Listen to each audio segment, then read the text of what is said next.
حضرت نوح علیہ السلام علیہ السلام کی پیدائش کا سلسلہ اس میں شروع ہو جاتا ہے اس نسل میں۔ اب حضرت نوح علیہ السلام کی جو وقت تبلیغ ہے وہ کافی لمبا ہے۔ حضرت نوح علیہ السلام شروع سے توحید کی باتیں کرتے تھے، لوگوں کو سمجھاتے نہیں مانتے تھے۔ اس وقت کی عمریں بہت برا کرتی تھی۔ اس حضرت نوح علیہ السلام کی عمر 950 سال سے بھی زیادہ، 950 سال تو انہوں نے باقاعدہ توحید کی تبلیغ کری۔ کچھ ظاہر ان کا بچپن ہوگا، بلوغت ہوگی، مطلب سمجھداری کی ایج ہوگی، اس کے بعد 950 سال تک وہ اپنی قوم کو ایک اللہ کی عبادت یعنی توحید کی دعوت دیتے رہے۔ انہوں نے اپنی قوم کو اللہ سبحانہ تعالیٰ کے ساتھ شرک کرنے اور بتوں کی پوجا کرنے سے منع کیا۔ آپ علیہ السلام نے اپنی قوم کے افراد کو اکیلے بھی سمجھایا کہ ہو سکتا ہے لوگوں کی باتوں میں آ کے یا اپنے دوست احباب کے پریشر میں آ کے نہ باندھیں، تو ان کو اکیلے بھی سمجھایا، دن کی روشنی میں بھی سمجھایا کہ وہ سمجھ سکیں، چھپ کر راتوں میں بھی سمجھایا، ہر طریقے سے انہوں نے سمجھایا، دن میں، رات میں، اکیلے، سب کے ساتھ ہر طریقے سے ان کو سمجھانے کی کوشش کری، لیکن وہ قوم ماننے والی نہ تھی اور باز نہیں آئی، اور آپ کو طرح طرح کی تکلیفیں پہنچانے لگی اور مذاق اڑانے لگی کہ یہ تم کس طرح کی باتیں کرتے ہو۔ ہاں، ان میں سے چند لوگ ضرور ایسے تھے جنہوں نے حضرت علیہ السلام کی بات کو مانا، لیکن وہ تعداد میں چند ہی تھے جنہیں گنا جا سکے۔ قوم کے وہ چند غریب لوگ تھے جنہوں نے حضرت نوح علیہ السلام کی بات کو مانا، ان پر ایمان لائی، جبکہ باقی قوم کا رد عمل کیا تھا؟ قوم کے جو سردار تھے انہوں نے کہا اے نوح، تمہیں ماننے والے تو ہم سے غریب لوگ ہیں، تم اب ان کے پاس سے دور، تم ان کو اپنے پاس سے دور کر دو۔ یعنی کہ یہ خود تو مان نہیں رہے تھے، اور جو لوگ ان کی بات مان رہے تھے ان کے بارے میں بھی حضرت نوح علیہ السلام کو دھمکانے لگے کہ انہیں اپنے سے دور کر دو۔ حضرت نوح نے ان ایمان والوں کو دور کرنے سے انکار کر دیا کہ نہیں، یہ تو اللہ کے ماننے والے، میں کیوں ان کو دور کروں؟ تو قوم نے حضرت نوح علیہ السلام سے کہا تمہارے کہنے پر ان بتوں کو ہم نہیں چھوڑ سکتے، اب تم ہمیں کس عذاب سے ڈراتے ہو؟ جاؤ لے کر آؤ اگر عذاب ہے تو۔ حضرت نوح علیہ السلام نے ان کے بار بار انکار کرنے پر اللہ سبحانہ تعالیٰ کو یوں پکارا کہ اے میرے رب، زمین پر کافروں میں سے کوئی بسنے والا باقی نہ چھوڑیے، بے شک اگر آپ نے انہیں چھوڑ دیا تو وہ آپ کے بندوں کو گمراہ کریں گے۔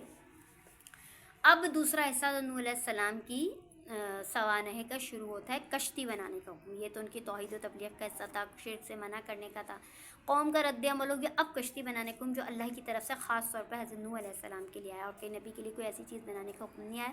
حضرت نوح علیہ السلام کے ساتھ اللہ تعالیٰ نے ان کو ایک کشتی بنانے کا حکم دیا۔ یہ کشتی بنانے کی تفصیل میں آپ کو مختصراً بتاؤں گی، لیکن اس کی بہت لمبی ہے، کیونکہ ظاہر آپ کو پتہ ہے حضرت نوح علیہ السلام کو اللہ تعالیٰ نے بڑی عمر عطا کی تھی، ظاہر اللہ تعالیٰ نے ان سے کچھ تدبیریں بھی کروانی تھی۔ جب پہلے اللہ تعالیٰ نے ان کو کچھ بیج لانے کا حکم دیا اور ان سے کہا کہ اسے زمین میں وہ تاکہ درخت وغیرہ اگ جائے۔ کافی سالوں کی محنت کے بعد جب وہ حضرت نوح علیہ السلام نے پودے لگائے، ان کے ساتھ جو چند غریب ایمان والے لوگ تھے انہوں نے بھی حضرت نوح علیہ السلام کے ساتھ وہ کام کرا، اور ایک مطلب خالی جگہ پہ زمین پر کافی سارے پودے لگائے۔ وقت کے ساتھ ساتھ چند سالوں میں وہ جو پودے تھے قداور درخت بن گئے، اللہ کی برکت سے کافی ان کی تعداد سینکڑوں میں ہو گئی۔ اب یہ سب کچھ جب ہو گیا، کیونکہ ظاہر نوح علیہ السلام نے تو اللہ سوال نہیں کرنا، اللہ کا یہ کام کرو، تو انہوں نے کرا۔ کافی سالوں کی محنت کے بعد جب یہ قداور درخت بن گئے تو پھر اللہ تعالیٰ نے ان سے کہا، جب قوم اچھا یہاں پر بیک گراؤنڈ اس کا یہ تھا کہ مسلسل نافرمانی کر رہی تھی قوم، اللہ سبحانہ تعالیٰ کا حکم نہیں مان رہی تھی۔ اب ان کو انجام تک پہنچانے کے لیے اللہ تعالیٰ نے تدبیر حضرت نوح علیہ السلام سے کروائی، اور پھر اس کو کس طرح سے کرا۔ حضرت نوح علیہ السلام قوم کی طرف اللہ تعالیٰ نے وہی فرمائی کہ آپ علیہ السلام قوم سے مزید لوگ ایمان نہیں لائیں گے۔ پھر آپ علیہ السلام کو اللہ نے ایک کشتی بنانے کا حکم دیا۔ چنانچہ صلی اللہ علیہ السلام نے جب کہا کہ وہ درخت جو تم نے اگایا اب ان سے لکڑی توڑ کے لاؤ، لکڑی توڑ کر لاتے ہیں، پھر لکڑی کی کچھ کیلیں بناتے ہیں، اس کا بھی ایک طویل ڈیٹا ہے، مطلب تفصیل ہے، لیکن وہ ہم مختصر اس لیے کرائیں گے تاکہ عام لوگ ان باتوں کو جلد از جلد سمجھ سکیں، اور پھر ہم ان کی طرف جائیں گے تاکہ آپ لوگ اس سے بیزار بھی نہ ہوں۔ اب حضرت نوح علیہ السلام نے کشتی بنانا شروع کر دی، ایک دور بلند مقام پر جا کے۔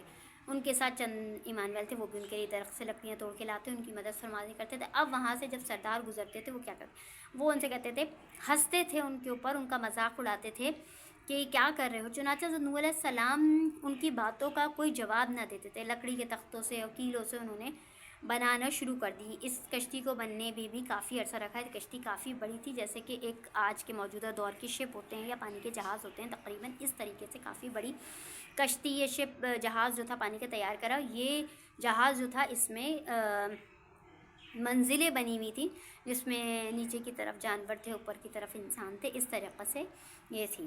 اب وہ کشتی تیار کرتے رہے، پھر اللہ تعالیٰ نے کہا کہ جس وقت کشتی کو چلنے کا حکم ہوگا، عذاب کا وقت آئے گا، تو تم اس کشتی میں جو تمہارے ایمان والے ہیں اور جانوروں کے ایک ایک جوڑے کو لے کے سوار ہو جانا۔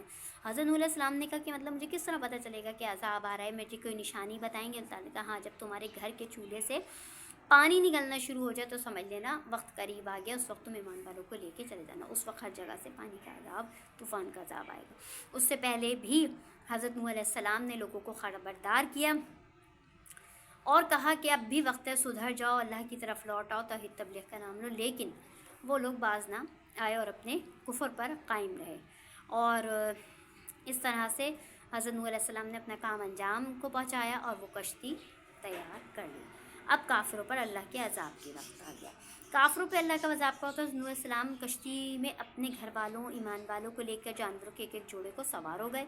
حضرت نوح علیہ السلام کے گھر سے چولہے سے پانی آیا، ان کی بیوی نے کہا کہ یہ کیا ہو رہا ہے، تو حضرت نوح علیہ السلام سمجھ گئے کیا، انہوں نے اپنی بیوی سے، بچوں سے کہا کہ چلو کشتی میں سوار ہو جاؤ، وقت آ گیا ہے، اور ایمان والوں کو حکم دیا کہ تم لوگ بھی سوار۔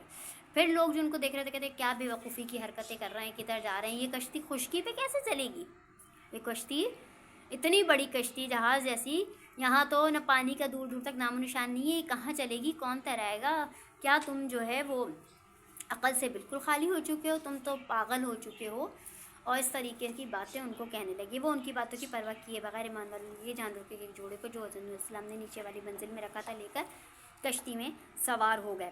کچھ ہی دیر کی بات تھی کہ زمین کے نیچے سے پانی اگلا، زمین کے اوپر یعنی آسمان سے پانی برسنا شروع ہوا، اور یہ پانی دیکھتے ہی زوردار طوفان کی شکل اختیار کر گیا، اور سیلاب، طوفان اور جو سونامی والا سلسلہ ہوتا ہے وہ چند سیکنڈوں میں ہی ہو گیا۔ حضرت نوح علیہ السلام سوار ہو کے کشتی بند کرا، بہت لوگوں کا ایمان والے آ گئے، لیکن انہوں نے یہ کہا ہمیں تمہاری مدد کی ضرورت نہیں ہے، ہم خود اپنے آپ کو بچا لیں گے۔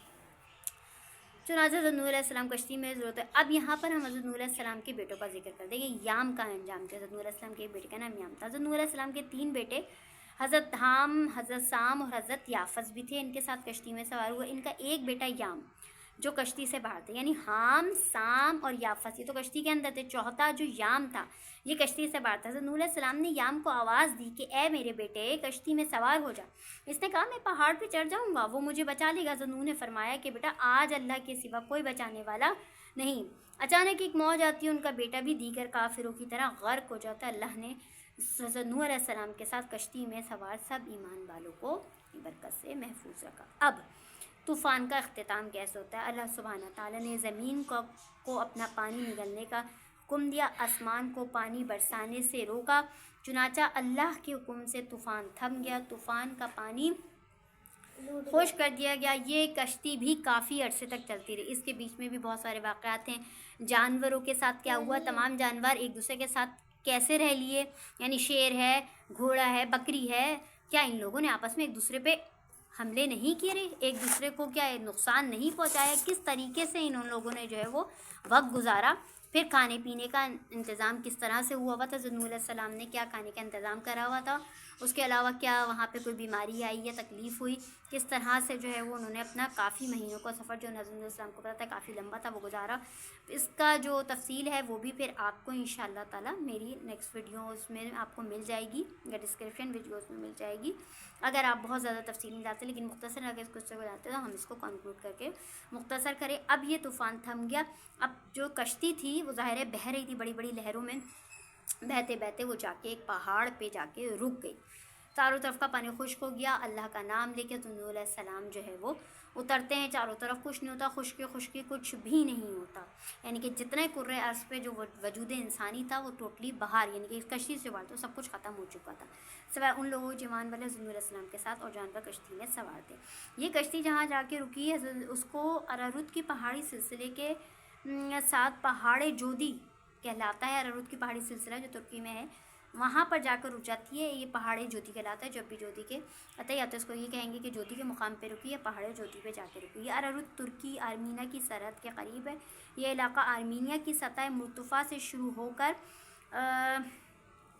جنوب میں کروستان تک جاتا ہے. یہ پہاڑ آج بھی جودی کے ہی نام سے مشہور ہے. یہ کشتی وہاں سے سطح سمندر سے تقریباً 12,000 فٹ بلند ہے، لیکن انشاءاللہ تعالیٰ ہو سکتا ہے کہ آنے والی زندگی میں جو سائنٹسٹ وغیرہ ہیں وہ اس مقام تک پہنچ جائیں اور اس کو ڈسکرائب کریں. ناب بنی انسان نسل کا سلسلہ کہاں سے اور کیسے شروع ہوتا ہے؟ کشتی میں بچ جانے والے لوگ اللہ سبحانہ تعالیٰ کا اترے اور اللہ کا شکر ادا کیا، اللہ کی فرما برداری میں زندگی گزارنے لگے. حضرت السلام کے بعد ایمان والے تینوں بیٹوں یعنی حام، سام اور یافت سے انسانوں کی نسل چلی. اسی وجہ سے نوح علیہ السلام کو آدم ثانی بھی کہا جاتا ہے. یہ حضرت السلام کا قصہ مختصر میں نے آپ کے سامنے بیان کیا.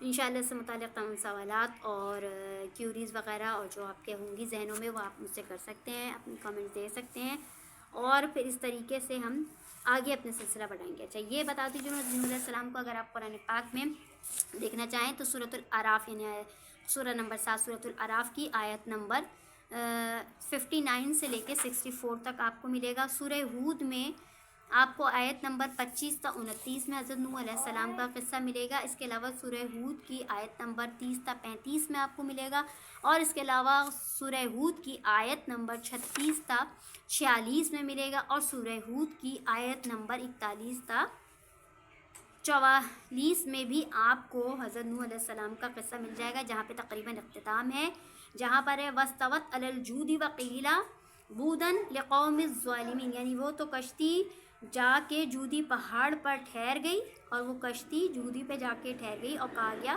کہ ظالم قوم کے لیے رحمت سے دوری، یعنی کہ جو ایمان والے نہ تھے، جو غرق پانی میں ہو گئے، ان کے لیے رحمت سے دوری ہے، کہ کاش وہ رحمت قبول کر لیتے، توحید پہ چلتے تو اللہ تعالیٰ ان کے لیے بھی رحمت کے دروازے کھول دیتا. تو جنہوں نے اپنی جانوں پہ ظلم کرا انہوں نے خود اپنے آپ کو رحمت سے دور کیا. جو ایمان والے تھے حضرت السلام سے اللہ نے اپنی رحمت سے ان سب کو محفوظ رکھا.